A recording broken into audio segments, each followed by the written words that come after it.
Javalia. Buenos días. ¿Cómo están? ¿Bien? Muy callados. Qué bueno, porque es tiempo del mensaje.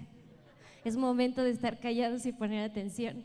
Déjenme acomodo aquí mi set y quiero saludarlos, darles la bienvenida a este nuestro primer servicio. Sí, dale un fuerte aplauso a Dios. Dios es increíble y Javalia es un regalo para nosotros. Y hoy tengo el regalo, el privilegio, la responsabilidad de compartir el mensaje del día de hoy contigo. Así que, ¿por qué no cierras tus ojos? Oras por tu corazón, por mi corazón, para que Dios haga su obra sobre cualquier cosa. Señor Jesús, gracias esta mañana porque nos permites estar en casa, nos permites estar en familia, en un lugar tranquilo y seguro. Gracias porque yo sé que hoy tú tienes una cita con cada uno de nosotros y te pido que nuestro corazón se abra y esté receptivo a lo que tú quieres hablar, que no hable yo con mis palabras o mi entendimiento, sino con tu palabra y tu inspiración, Señor Jesús. Haz tu obra en tu iglesia, en el nombre de Cristo Jesús. Amén. Amén. Pues hoy quiero hablarte y quiero hablarte puntualmente acerca del perdón. Vamos a entrar de lleno al tema y digo, no he predicado muchas veces, pero las veces que lo he hecho me cuesta mucho trabajo llegar al título y es algo complejo, pero esta vez por eso lo voy a decir porque fue lo primero que salió. Entonces no quiero que se me olvide, quiero hablarte hoy acerca del perdón. Y la semana pasada, si tú viniste y si no, puedes escucharlo en Spotify o verlo en YouTube, Pastor David estuvo hablando acerca de la gracia de Dios y cómo esta gracia es ese favor inmerecido, ¿no? O sea, tú y yo debemos mucho, no merecemos nada, sin embargo Dios en su gracia nos da todo, ¿no? Y solo es a través de Él y por Él que podemos vivir, existir, ¿no? Entonces, y esta gracia de la cual hablamos hace 8 días se traduce en perdón y se traduce en salvación. Y es esta gracia la que nos abraza y es esta gracia por la cual somos capaces de muchas cosas. Entonces, Cristo viene a la tierra a establecer un reino de gracia, un reino de perdón y un reino de salvación. Y ese es el mensaje del Evangelio, ¿no? Y esas son las enseñanzas que vemos continuamente de Jesús, hablar acerca de gracia, perdón y salvación. ¿Sabes? A veces para nosotros es muy bonito, más bien la mayor parte del tiempo, abrazar y recibir, decir, yo debía tanto, ahorita vamos a hablar de eso, pero qué padre, se me quitó un peso de encima. Y ya disfrutamos de eso y solo lo abrazamos nosotros, pero te decía, Cristo vino a establecer un reino. Y no solo es para que esa salvación te la quedes tú, esa gracia la abraces tú, ese perdón lo abraces tú, sino que puedas expandirlo y compartirlo con las personas que están alrededor. Porque Cristo vino a establecer un reino donde haya relaciones sanas, una comunidad sana, una comunidad libre que camine en su perdón y en su amor. Y es por eso que a lo largo de la Biblia y sobre todo en el Nuevo Testamento escuchamos a Jesús hablar continuamente acerca del perdón. Existen parábolas, Él lo dice en el Sermón del Monte y hay un ejemplo que es de mis favoritos que vamos a leer ahorita, que está en la oración del Padre Nuestro.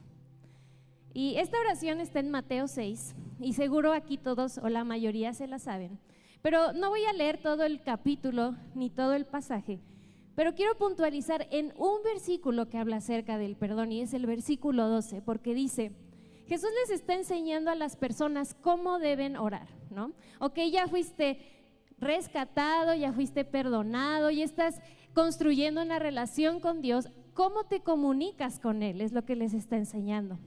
Y les dice el versículo 12 que deben de decir, perdona nuestros pecados, así como hemos perdonado a los que pecan contra nosotros. Y esta versión dice, como también nosotros hemos perdonado a nuestros deudores. Y quiero hacer énfasis y quiero que veas que dice, hemos perdonado. ¿Qué quiere decir? Que si tú ya has sido perdonado, La consecuencia natural es que te conviertes en un perdonador y que el perdón lo ejerces todos los días de tu vida. Un versículo antes dice, el pan nuestro de cada día. O sea, esta oración la hacemos cada día nos acercamos a Dios y cada día nos acercamos con Dios y le decimos, hey, así como tú nos has perdonado, nosotros estábamos continuamente perdonando. Y esto es lo que Jesús nos está diciendo. Cuando tú ya eres parte de este reino y has abrazado esta gracia y este favor de Dios, te conviertes en un perdonador automáticamente. Y el reino de Dios, siempre lo decimos, pues es el reino del revés, ¿no? Porque vivimos en un mundo que nos bombardea constantemente con que tú eres el centro de las cosas, con que tú eres primero, cómo vas a perdonar, ¿no? Incluso hay ahora, no sé si han visto estos bares que les llaman salas de despecho, donde la gente se junta a cantar y abrazar su rencor y su despecho, ¿no? Y es eso, ¿no? Y fíjate, perdonar literalmente, textualmente, significa soltar o dejar ir. Eso es perdonar. Y lo contrario de perdonar, pues es abrazar, retener el rencor y el resentimiento. Y entonces Jesús nos está diciendo que tú te conviertes automáticamente en un perdonador, en un embajador del perdón, en medio de un mundo que te grita lo contrario. Y en medio de tu naturaleza que también te grita lo contrario. Y justo otra de sus enseñanzas de Jesús, que es una de las parábolas que se llama la parábola de los dos deudores, habla acerca de esto, ¿no? Habla acerca, te la voy a resumir a grandes rasgos, pero habla puntualmente acerca de que hay un rey que tiene un siervo, y este rey como que estaba haciendo sus cuentas y se da cuenta que uno de sus siervos le debe demasiado dinero. Demasiado es mucho, o sea, la Biblia dice que son 100,000 talentos. Para que te des una idea, y esto está bien interesante, los impuestos anuales que Judea, Galilea, Idumea, Samaria y Perea, o sea, 5 lugares diferentes, los impuestos que pagaban anualmente solo sumaban 800 talentos. O sea, y este siervo, 10,000 talentos. Entonces Jesús está usando esta analogía para que podamos entender que la cantidad que debía este siervo era impagable, impagable. Imagínate la angustia, ¿no? Entonces dice que el rey le dice, me debe demasiado dinero, pues hay que venderlo a él, vender a su familia, vender a sus hijos, vender todo lo que tenga para tratar de recuperar un poco de lo que me debe. El otro día, paréntesis, íbamos manejando ahí sobre Paseo de la República y nos tocó un semáforo. Y en el carril de la derecha venía un Tesla, muy bonito, una camioneta. Y atrás de esa camioneta venía una de esas camionetitas de talacha, la ubican en su mente, de esas que traen puertas de una camioneta igual pero de otro color y que nada más andaba ya por la obra y gracia de Dios. Entonces era de una vulcanizadora a domicilio y traía 2, 3 mecánicos en ella y toda la talacha atrás. Entonces llega el semáforo y todos nos frenamos con cuidado y precaución. Y el Tesla también, pero los de la vulcanizadora pues venían en otra onda y no alcanzan a frenar con tiempo. Entonces van y se impactan directo en la cajuela del Tesla. Y está bien chistoso porque te digo, la camionetita andaba ya con su último suspiro, pero ¿qué crees que le pasó a la camionetita? Nada, intacta, perfecta. Y el Tesla, destruida la cajuela, o sea, casi entró la mitad de la camionetita dentro del Tesla. Y yo iba con mi hermano, creo, y nos dio angustia ajena. O sea, fue bien rápido, les digo, se fue en el momento en el que nos pasamos en el semáforo y fue como de, ¿traerá seguro los de la vulcanizadora? Y sí, no creo, ¿verdad? Pero suponiendo que trajera, ¿de cuánto será el deducible del Tesla, no? O sea, imagínense, y luego los 3 chavos de la vulcanizadora, o sea, se veían chavitos, no gente mayor, y nos dio angustia ajena decir, acaban de adquirir una deuda tal vez impagable para ellos, no lo tenían contemplado.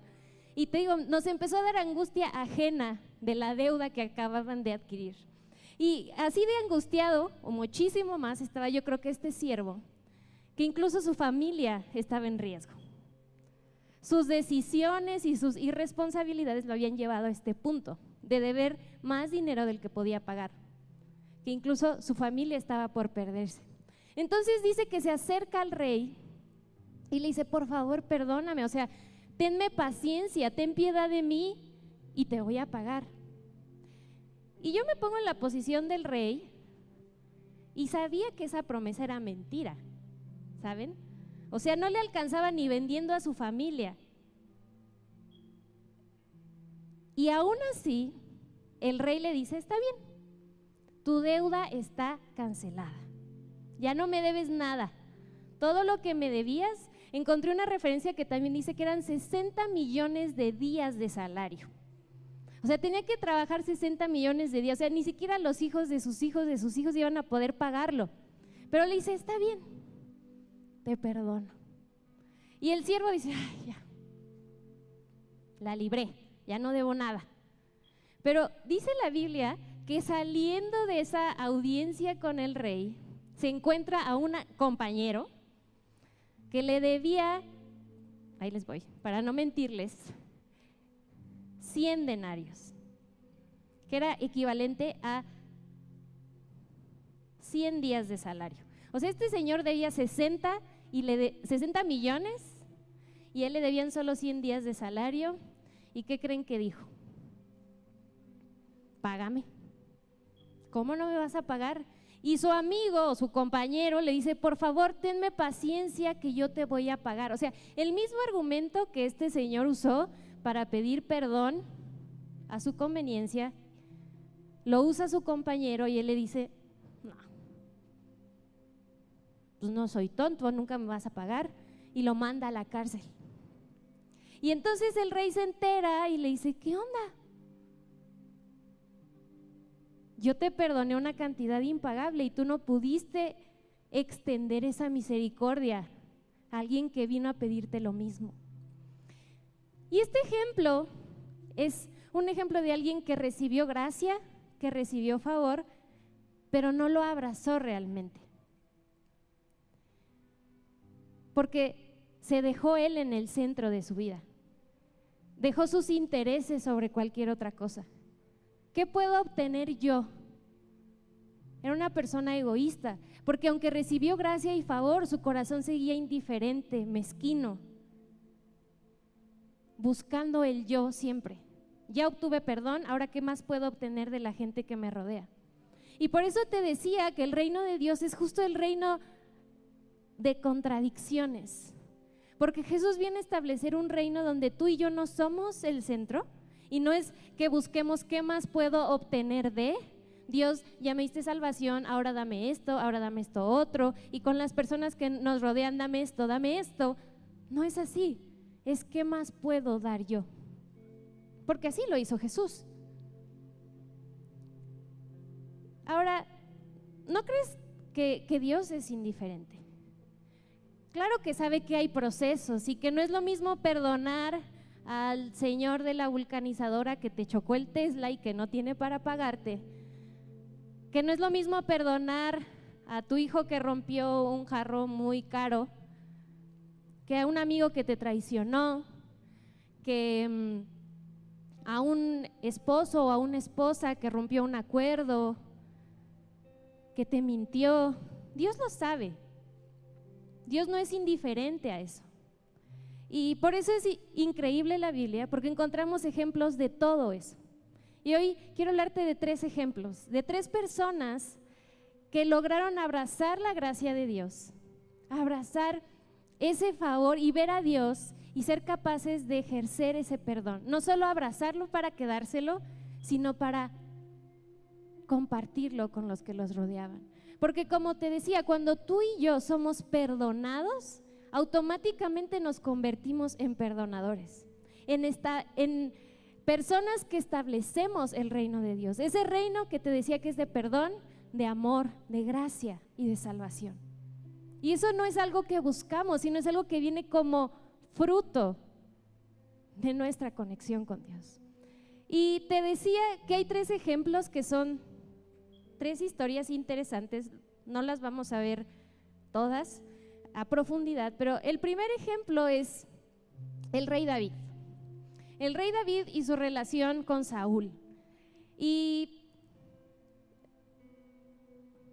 a resumidas cuentas o haciéndote la historia más sintetizada, el rey Saúl está persiguiendo a David, está procurando hacerle un mal porque lo está persiguiendo para matarlo, al grado de que David, dice la Biblia, que se la pasaba viviendo en cuevas y en el desierto. Entonces, imagínate esta angustia, ¿no? De que alguien quiere literalmente matarte, busca realmente destruirte. Y en un punto de la historia está escondido David con sus hombres y Saúl lo anda buscando. Yo me imagino como literalmente un león rugiente, así de buscando su presa. Y está escondido David en una cueva y en eso entra Saúl sin darse cuenta que él está ahí. Entonces imagínate, están los soldados y David al fondo de la cueva y entra Saúl a descansar un ratito, a dormirse, y los hombres de David le dicen: David, ahí está Saúl, Dios te lo está entregando, es tu oportunidad de vengarte, es tu oportunidad de acabar con esta angustia, porque no solo David sufría en el desierto y en las cuevas, sino sus hombres también. Este es el momento, o sea, tú lo matas aquí y listo, felices. Ahora, quiero decirte algo, David podía haber tenido el derecho porque ya había sido ungido como rey. No hubiera sido algo malo. Pero David y el reino de Dios se enfoca en la condición del corazón de las personas. Y aunque Saúl estaba en la cueva, ahí descansando, David no hizo absolutamente nada. Dice la Biblia que solo le cortó un pedacito de su ropa, la orilla, y cuando se despertó Saúl y se fue, David le gritó desde adentro: ¡Hey, Saúl, yo estoy aquí adentro! Y Saúl, pues yo creo que se puso frío, ¿no? Y la Biblia dice en Primera de Samuel, del versículo 17 al 19, dice,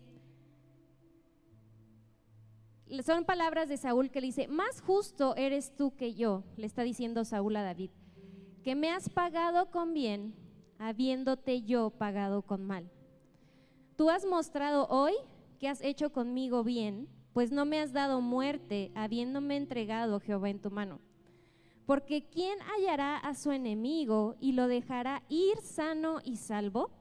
Jehová te pague con bien por lo que en este día has hecho conmigo.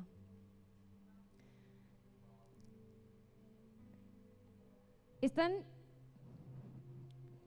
profundas sus palabras de Saúl, pero quiero resaltar algo. Si te das cuenta, no le está pidiendo perdón. Saúl no está arrepentido de buscar a David para matarlo. Si te das cuenta, en ninguna, si pueden poner el versículo, en ninguna de sus palabras dice: David, perdóname. Tenías razón, estoy intentando matarte, pero estoy en un error. ¿Le está pidiendo perdón? No. Solo le está diciendo: ay, gracias, porque me perdonaste la vida. Si te das cuenta, la actitud de Saúl es la misma actitud que el siervo que le debía al rey. Gracias por perdonarme, pero la actitud de mi corazón, yo sigo en lo correcto. Sin embargo, ve el contraste con la actitud de David, que insisto, él tenía el derecho, él había sido ungido rey, no solo tenía el derecho, sino en ese momento tenía la facultad de acabar con Saúl, y no lo hizo, porque los ojos de David estaban puestos en el lugar correcto.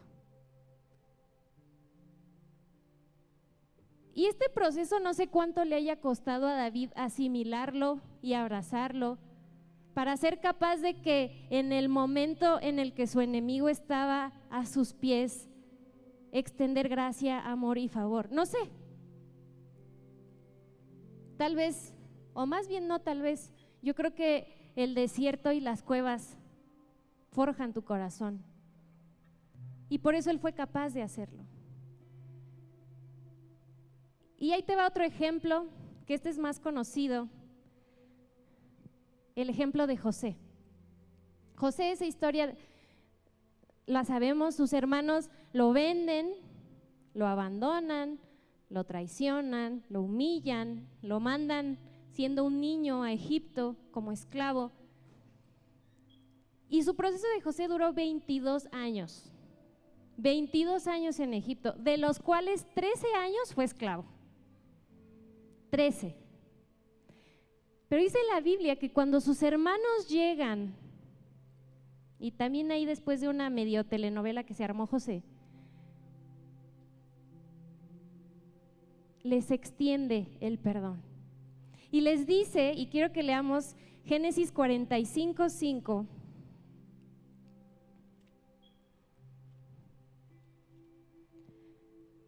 Porque José les dice a sus hermanos, les dice, no se entristezcan, ni les pese haberme vendido, porque para preservación de vida me envió Dios delante de ustedes. Dice el versículo 6, pues ya ha habido 2 años de hambre en medio de la tierra, y aún quedan 5 años en los cuales ni habrá arada ni siega. Y Dios me envió delante de ustedes para preservarlos, para preservar posteridad sobre la tierra y para darles vida por medio de gran liberación. O sea, José no solo estaba perdonando a sus hermanos, sino que les estaba diciendo, todo lo que hicieron, yo quiero bendecirlos. Todo lo que hicieron, Dios lo usó para que hoy mi vida pueda ser de bendición para ustedes. Y otra vez es José, insisto, en un proceso tal vez de, no sé si los 22 años le costó el proceso, quizá lo cachó a los 10 o a los 11, pero fue un proceso de la cárcel. Y es otra vez la cárcel forjando el corazón de José para ser capaz de no solo soltar la afrenta de sus hermanos, sino decir, hey, vengan aquí para que no mueran de hambre. Y es un ejemplo también increíble, que busca no solo obtener, sino qué puedo dar yo ahora. Y yo lo escucho y suena muy ideal y suena bien difícil, ¿no? Siendo muy reales. Qué padre David, qué padre José. Pero qué tal cuando te peleaste con tu mamá en la semana, discutiste y quieres tú tener la razón. Cuando hay alguien que realmente te traicionó y te hirió e hirió a tu familia. ¿Cómo? A veces yo pensaría, 22 años en la cárcel o en cuevas. Pero hay un último ejemplo que es también increíble, en el que encontramos la clave para entender cómo funciona esto. Y quiero hablarte de Esteban. Esteban era un diácono, ya nos pasamos del Antiguo al Nuevo Testamento. Y Esteban es uno de los diáconos que fue elegido para atender a las viudas, ¿no? Y dice la Biblia que estaba lleno del Espíritu Santo y era un diácono, pero también era un evangelista, ¿no? O sea, compartía el evangelio, compartía el mensaje, y dice que lo perseguían, y a los sacerdotes y a las autoridades y a las sectas eclesiásticas de esa época les incomodaba el mensaje de Esteban, al grado que lo persiguen y lo tienen acorralado y están a punto de matarlo. Y dice que Esteban voltea al cielo y dice el versículo 55, o sea, quiero que te imagines esta escena, literalmente Esteban en un rincón, con un montón de gente a su alrededor, gritándole, amenazándolo, empujándolo, golpeándole.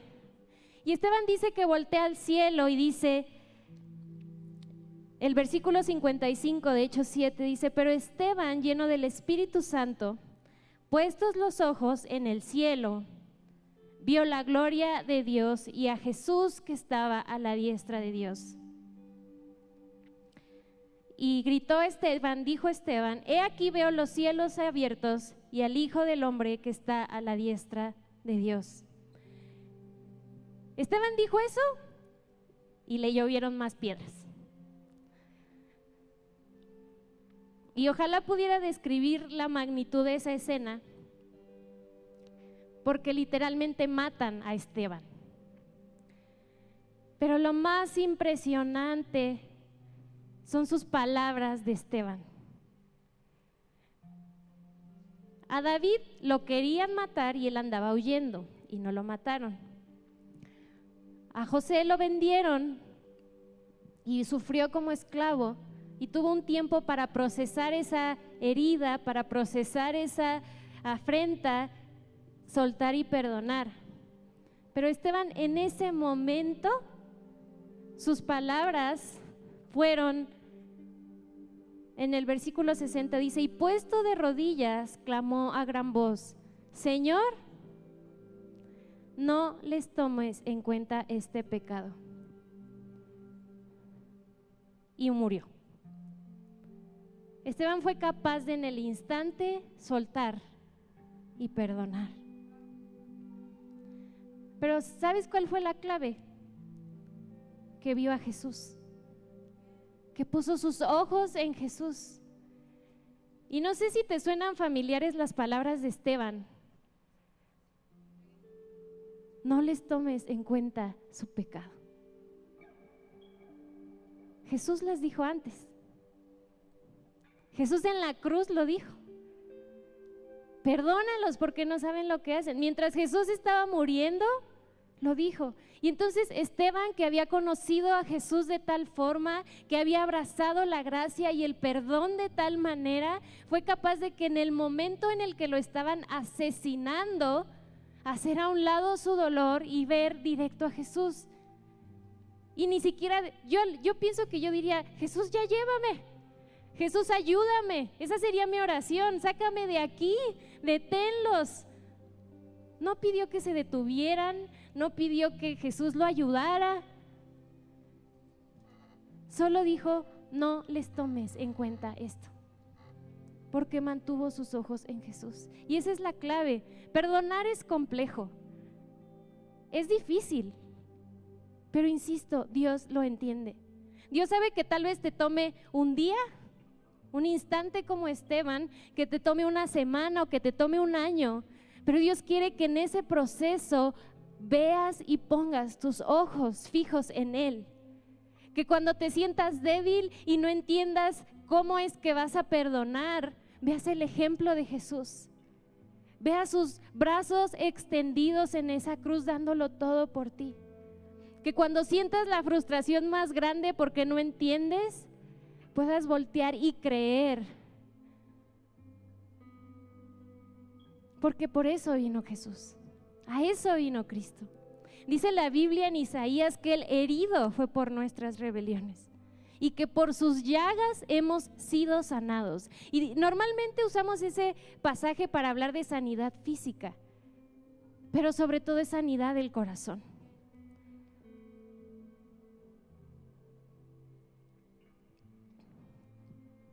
Dios anhela traer esa sanidad a tu corazón y el perdón es clave para esa sanidad.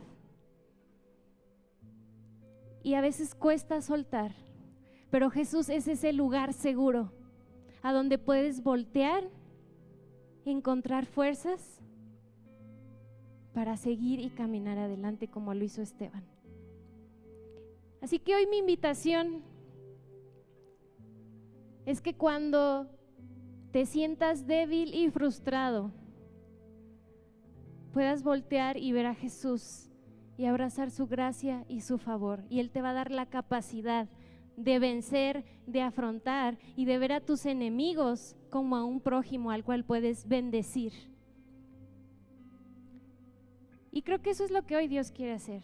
Y ese es el mensaje de su salvación, ese es el mensaje de su evangelio, un evangelio de amor, de perdón, de gracia y de salvación. Pero no podremos compartirlo ni esparcirlo por el mundo si tú y yo primero no lo abrazamos y lo hacemos nuestro. Y esa es mi invitación para ti hoy, que abraces la gracia, el perdón y el favor de Dios, que abraces su amor, porque Él está listo para extenderlo y ser ese lugar seguro para ti. ¿Por qué no cierras tus ojos?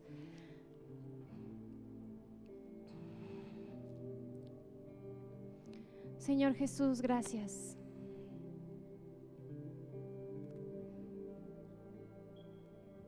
Gracias por tu favor, gracias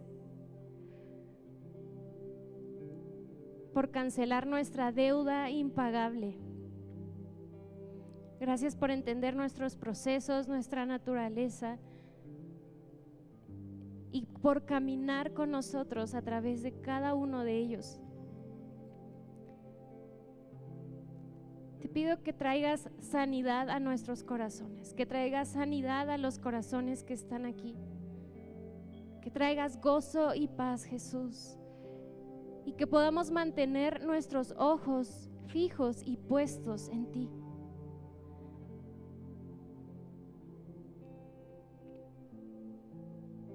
Que podamos entender que solo es abrazados y aferrados a ti que podremos vencer y perdonar. Gracias por conectarte a Javalia Online.